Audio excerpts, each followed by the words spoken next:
How to fix 100% disk usage in Windows 10 or 11. So if you want to fix 100% disk usage in your Windows 10 or 11, then what you need to do is first you need to just open up your services. Go with your Windows search and then search for services. After opening your services, you need to find the service, which is SysMain. Right here, you need to right click on it and then go with properties. Under properties, you need to go with the startup type and make sure that it is disabled. After that, go with apply and OK. After that, you need to go with the next service, which is connected devices platform service. You need to right click on this also, and then you need to go with properties. Under properties, you need to go with the startup type and make sure that it is disabled. Now you need to go with apply and OK.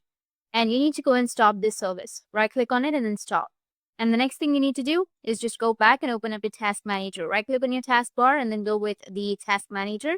Now in the task manager window, click on the startup tab, which is right here. Go with the startup apps. And here you need to go and disable all of the startup apps or unwanted applications. Just right click on the app that you would like to disable and you will have disable option. Make sure that the status here on the right side is all disabled. Now the method 3 is to clean the junk files. Go with the search for disk cleanup, enter the disk C, go with OK, and here go and select the temporary files, recycle bin, temporary files and everything, and then go with OK and click on clean up system files. And it will clean up all of your system files.